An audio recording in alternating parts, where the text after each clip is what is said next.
is thrown vertically upward from the ground g with a speed u. तो पहले तो एक बॉल को मैंने थ्रो किया है वर्टिकली अपवर्ड डायरेक्शन में from the ground. So this is ball.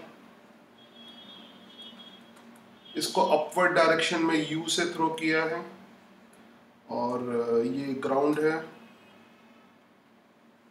Ground, चलो जी ग्राउंड हो गया.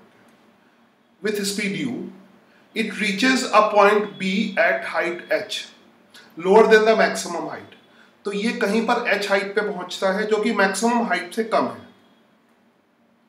ठीक है, तो सपोज करो ये हाइट h है, जैसा कहता जाया करते हो ये हाइट h है. और हमेशा डायग्राम बनाना ही पड़ता है, बिना डायग्राम के किसको समझ में आएगा कि तुमने क्या किया, इक्वेशन किस लिए लगाई है. तो जैसे मैं कर रहा हूँ वैसे ही कोई भी solution. Lower than maximum height at time t1, यहाँ पे ये t1 टाइम पे. It return to the ground after time t2, है ना. यहां से ये फिर ऑब्वियसली मैक्सिमम हाइट पे जाएगा और फिर वापस आ जाएगा. ठीक है, और ग्राउंड पे वापस आ जाएगा ये. तो यहां से ग्राउंड से ये अगर सपोज करो ये पॉइंट A है, ये पॉइंट B है, ये पॉइंट C है और ये पॉइंट आखिरी में फिर वापस A पॉइंट है. तो यू कैन से कि time from A to B, है ना, दैट इज गिवन t1. और टाइम फ्रॉम BCA, है ना, टाइम B से वाया C फिर A तक आने में, वापस आने में कितना लगता है, ये t1 टाइम है और t2 टाइम है. समझ आया, ये t2 टाइम है. ओके, ये हाइट h है. नाउ आफ्टर टाइम ये return to the ground after time t2. After the instant it was at b during the upward journey, then t1 into t2 क्या होगा. अब t1 इंटू t2 निकालना है, क्या होगा देखते हैं कैसे निकालेंगे. t1 t2, t1 t2 किसके टर्म में निकालना है, h के टर्म में निकालना है. तो अब क्या कर सकते हैं, अगर ये जो है टाइम, ये तो टोटल टाइम होगा t1 प्लस t2, है ना, टोटल टाइम होता है. अगर हम टोटल टाइम t ले लें तो t1 प्लस t2 होगा. ठीक है, तो यू कैन से कि t1 प्लस t2 जो है वो क्या हो जाएगा, time from A to B और time from B C A. तो इसको टोटल टाइम कहते हैं. प्रोजेक्टाइल में इसी को टाइम ऑफ फ्लाइट कहते हैं. यहां भी कह सकते हो, कोई दिक्कत नहीं, क्योंकि एक तरह से वर्टिकल प्रोजेक्टाइल तो है, तो इसको चाहो तो टाइम ऑफ फ्लाइट भी कह सकते हो, है ना. ये खाली इंफॉर्मेशन के लिए बता रहा हूँ, ये जरूरी नहीं लिखना. ठीक है, टाइम ऑफ फ्लाइट ये टोटल टाइम हो गया. ठीक है, तो अब यू से रिलेट करना है. तो हमें पता है टॉप मोस्ट, पहले टॉप मोस्ट पॉइंट तक कुछ कर लें.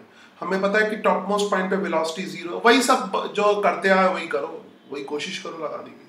ठीक है, टॉप मोस्ट पॉइंट पे वेलोसिटी 0 है और टॉप मोस्ट पॉइंट जो टाइम लगेगा वो t/2 होगा. अगर टोटल टाइम t है तो A से C तक का जो टाइम है, time from A to C, pen का कलर चेंज कर दिया मैंने. ठीक है, time from A to C t/2 होगा. ठीक है, t/2 होगा time from A to C. अब t की वैल्यू निकाल सकते हो, या time from A to C जाने का टाइम निकाल सकते हो, A टू C जाने का टाइम निकाल सकते हो. A टू C इक्वेशन लगाओ, उसको प्रॉपरली लिख लो, यहीं पे लिख देता हूँ. इससे A टू C अब हम कर रहे हैं. A टू C क्या लगाएंगे, अब तो मैं इक्वेशन बोल ही रहा हूँ डायरेक्टली, क्योंकि इतने क्वेश्चन हो चुके इक्वेशन लिखने की जरूरत ही नहीं. ऊपर की तरफ पॉजिटिव होता है, नीचे की तरफ नेगेटिव होता है ना जी. तो मैं लगाऊंगा, टाइम की इक्वेशन लगानी है तो v is equal to u plus at लगा रहा हूँ. ठीक है, क्योंकि u के टर्म में रिलेशन निकालना है. तो टॉप मोस्ट पॉइंट पे वेलोसिटी 0 हो गई. yes, और इनिशियल वेलोसिटी u के बराबर है ना, माइनस gt. ठीक है, और टाइम यहाँ पे t from A to C हो जाएगा. टाइम फ्रॉम कौन सा, A टू C, क्योंकि A टू C वाला ले रहे हैं तो सीधा लिख दो, वो t/2 के बराबर है. तो इसको फर्दर सॉल्व कर लो. तो 0 इज इक्वल टू ये क्या होगा, u माइनस g, और ये कितना हो जाएगा t/2. ठीक है, तो इसको फर्दर, हाँ, तो ये आ गया मतलब इसको इधर ले आओ, g t/2. हाँ, g t/2 is equal to u, g t/2 is equal to u. और t की वैल्यू t1 प्लस t2 के बराबर है ना. टी की वैल्यू, तो ये g/2 आ गया, और कैपिटल टी की वैल्यू किसके बराबर है, t1 प्लस t2 के बराबर है, ठीक है। और यू है ना जी t/2 की, तो t1 प्लस t2 की जो वैल्यू है वो u/g 2u/g के बराबर हो जाएगी। ये थोड़ा मैं डिटेल में समझा दिया, इसको अगर तुम्हें प्रैक्टिस होगी तो जल्दी भी कर सकते हो, मगर ये समझाने के अंदाज से मैंने थोड़ा अच्छी तरह समझा दिया इसको, तो लिटिल बिट 2u/g लिख रहा हूँ, एक मिनट, 2u/g। सो ये चलो अब कुछ और किया जाए। अब इसका h के साथ रिलेशन है, h के साथ रिलेशन है, तो h के साथ कुछ किया जाए। h में ये t टाइम पर है, t टाइम पर है, t1 टाइम पे है, ठीक है। h हाइट पे ये t1 टाइम पे, तो h की इक्वेशन, तो a से b तक इक्वेशन लगा के देखें तब h का रिलेशन आएगा। तो a से b तक अगर इक्वेशन लगाए तो a से b तक क्या हो जाएगा, वर्टिकली अपवर्ड h के बराबर हो गया, एंड ut1 है ना, ut1 minus half g half g और t1 स्क्वायर, सीधा कोई दिक्कत नहीं इसमें, क्योंकि यहां तक टाइम t है, a से b तक लगाया। तो अब u नहीं चाहिए हमें, u चाहिए नहीं है ना, u नहीं चाहिए, और प्रोडक्ट ऑफ t1 t2 चाहिए, तो वो अपने आप मैनिपुलेट करोगे तो आ जाएगा। तो u की वैल्यू यहाँ से पुट कर दो, u चाहिए नहीं, t1 प्लस t2 2u/g कर दो, यानी u की वैल्यू चाहिए ना यहाँ से, तो यहाँ से u की वैल्यू कितनी आ जाएगी, है ना।